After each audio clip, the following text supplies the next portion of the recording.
terrible thing.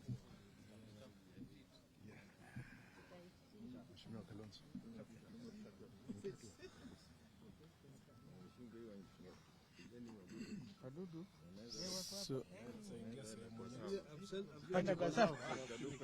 are we ready? Ready.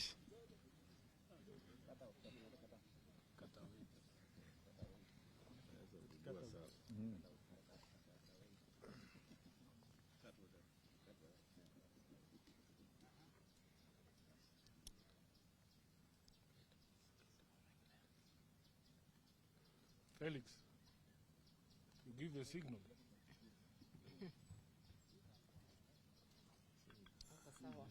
So, okay, ladies and gentlemen, we had a meeting here of the Azimio la Umoja One Kenya Coalition Summit. We have deliberated on a number of pertinent issues, and we have a statement which is going to be read on our behalf by Honorable Eugene Wamalwa.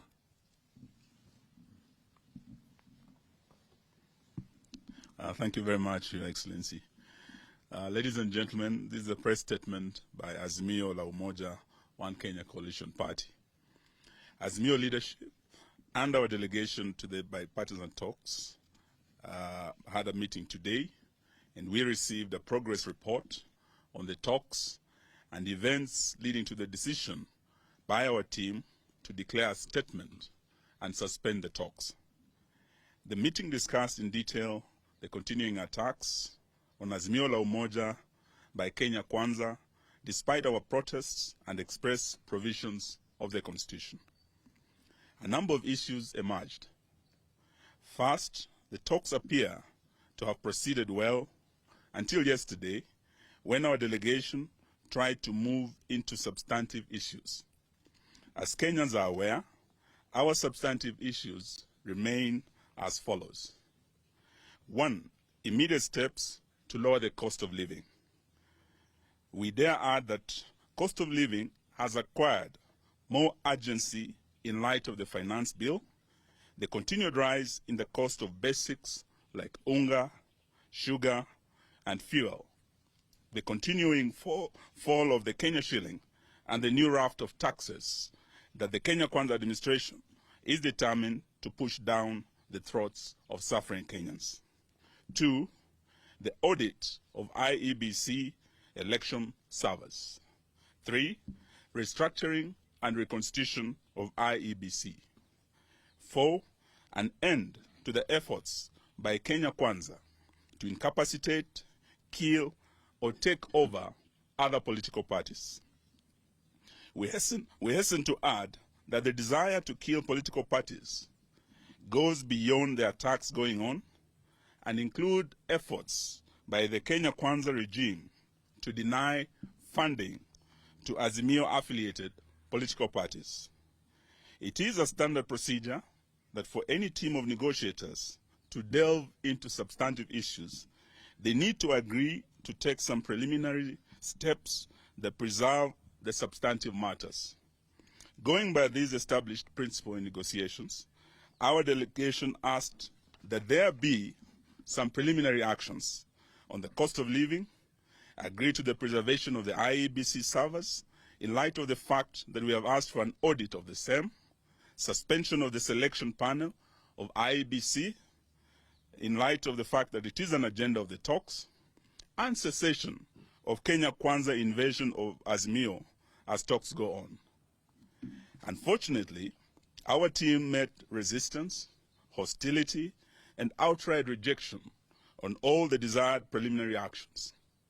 Kenya Kwanza could not commit to stop the invasion of Jubilee, preservation of the servers, interim measures at reduction of cost of unga, and suspension of the process of hiring new IEBC commissioners. In other words, Kenya Kwanza wants to continue with the measures that make cost of living even more expensive. They want to interfere with IEBC servers, proceed with the picking of IEBC commissioners, and continue invading Azimio parties. Our delegation therefore came to the decision that if the interim measures cannot be guaranteed, there would be no need to move into substantive issues. The framework agreement that set up the talks provides for a 7-day suspension of the talks in the event of a stalemate, and our delegation proceeded to invoke this provision. If at the end of the 7 days we will not be able to resume the talks will be considered to have collapsed. A number of other issues have emerged from the talks. One is that the Kenya Kwanza side is essentially several teams in one.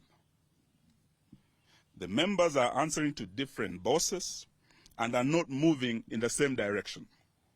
They are getting different instructions and are clearly pulling in different directions. Secondly, Kenya Kwanza has no clear direction on whether the talks should proceed or not. Deliberately, they have no clear direction from Mr. William Ruto on how to proceed. 3, Kenya Kwanza sees the talks as a process of managing the political situation, calming down the political temperatures, and continue with business as usual.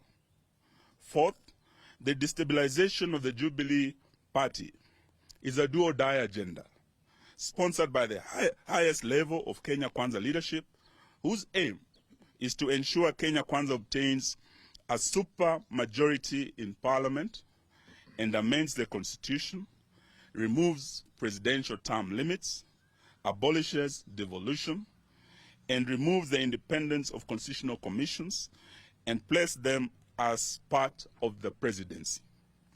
Kenya Kwanza also wants to remove the necessity of parliament approving every tax measures and wants to give the president power to impose some taxes without always having to go through the finance bill for every increase. In light of the above, we state as follows. 1, we endorse the decision by our delegation to walk out of the talks. Until Kenya Kwanza agrees to deal with the interim issues raised by the team, the talks will remain suspended. 2, the issue of opening the servers, cost of living, cessation of attacks on Jubilee and other political parties are not negotiable. 3, we recognize the resolutions of our affiliate party, Jubilee, reached at the party's Special National Delegates Convention, including the change of leadership, which must be taken as final. We demand that these resolutions be respected and enforced by the Office of the Registrar of Political Parties. 4, Kenya Kwanza must make no mistake that Azimio will do everything possible to protect its affiliate parties from these heinous attacks. We ask all Kenyans to join us in protecting multi-party democracy, for which many Kenyans lost their lives. 5, all Jubilee Party members of Parliament who have crossed the floor and joined Kenya Kwanza must go for by-elections. Those who hold their positions by virtue of their nomination by Azimio must have their nominations revoked. The Registrar of Political Parties, Mrs. Anne Deritu, must leave office in view of clear manifestations that she has been co-opted into partisan and illegal schemes by Kenya Kwanza to cripple instead of protecting political parties. Anne Deritu no longer enjoys the confidence of her clans, who are political parties, and whom by her mandate she is supposed to strengthen, not to weaken as she is doing. The meeting resolved and has given authority to our team in the bipartisan talks to issue a notice of dissolution of the talks in the event that Kenya Kwanza will not publicly accede to the interim measures within 6 days, in line with the provisions of the framework agreement. This notice ends on Tuesday next week. Thereafter, the Azimio coalition We'll communicate our next course of action at our PG next week on Tuesday. Thank you, ladies and gentlemen. Yes, then this Friday, the Azimio leadership has been invited by the leader of the Wiper Democratic Movement, His Excellency Stephen Kalonzo Musyoka, to a meeting in Yatta. So we will start on Friday in Ukambani, where we'll gather as the Azimio family, and we want to thank His Excellency for hosting us. Then on Tuesday again, we will meet and make a major statement. Thank you, ladies and gentlemen.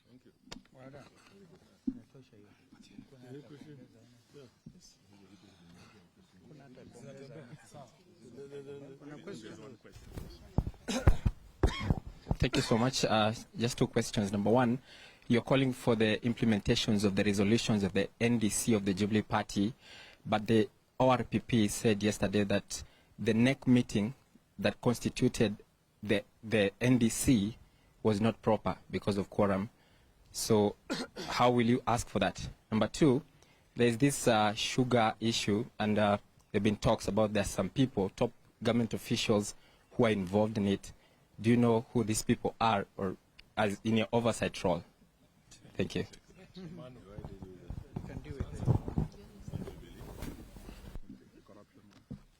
Thank you. I think it is important to let the public know that the special delegates, special national delegates conference that we had at Gong Race Course on Monday, the 22nd, was convened by the party leader, His Excellency Uhuru Muigai Kenyatta. Our party constitution does not require a NEC resolution for the party leader to convene the NDC. So we see the Register of Political Party on a very interesting mission here to hunt for reasons to just kill political parties in this country. Clearly, we saw her backdating letters, issuing letters like the letters that she is trying to use to justify her cause are dated 19th. And when we asked her, she said she had delivered the letters through the email.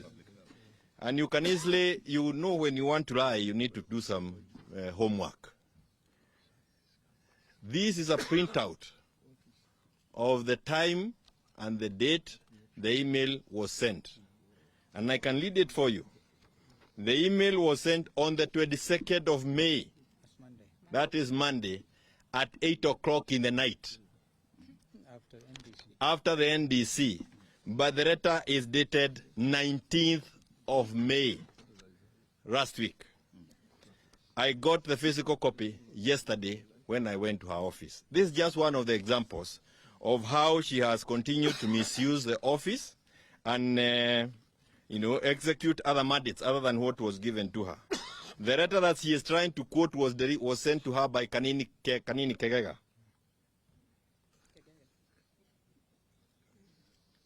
And Kanini has is a stranger to the whole of this thing as an acting SG. But cleverly, because they are now agents of destruction, actually really playing the role of undertakers of political parties, she replies to Kutuni, the Deputy Secretary General. So she is the one trying to sanitize this invasion to political parties. And I agree and want to say that if we do not rise up as Kenyans, this may be the end of even new people coming to cover an alternative view to that of a government. It took the rights of people for you to be there listening to us as a voice of the voiceless. Remind them the court stayed. And again, the court stayed any attempt to stop the NDC, and the order was served on the registrar in good time. By the way, the order was served on her physically before she even acted on the letters that she is purporting to do. Falsifying government documents is a criminal offense.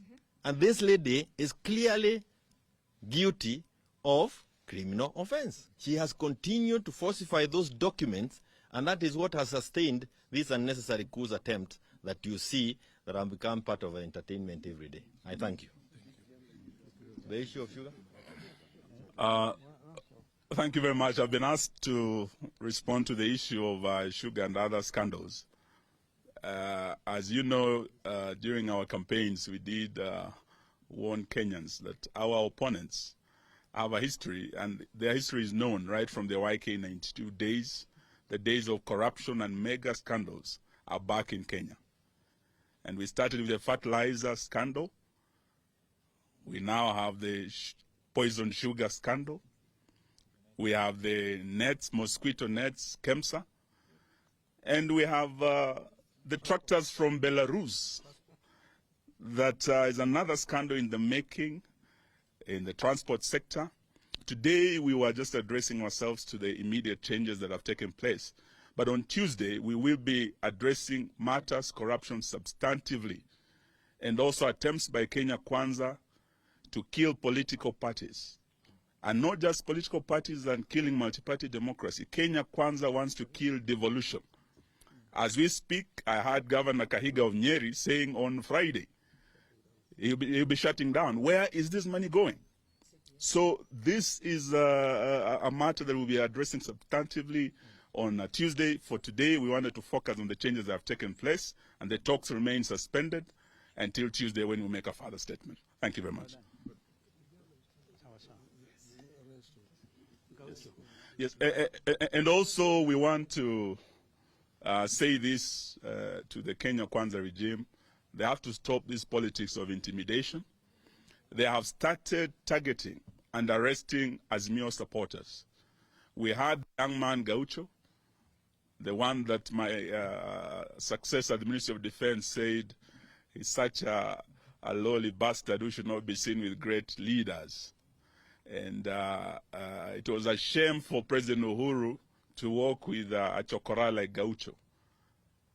But these are the real hustlers who are taken for a ride by the hustlers in State House, who cannot now work with them. And today, Gaucho, as we speak, was arrested after he made a statement at the Jubilee NDC. From yesterday, he's been in custody. As we leave here, we want to follow up to ensure he's released today. Maina Njenga, just because he came out to support Raila Odinga, he went all the way to Njambini. They tried to arrest him, and from yesterday, they have arrested him. As we speak, he's in Nakuru today trying to get back his freedom. We want to say no to intimidation and police harassment. They said they will not criminalize the justice criminal system. That's exactly what they're doing, and we want to urge our police to stop being misused by the Kenya Kwanza regime. Asanteni sana. Thank you.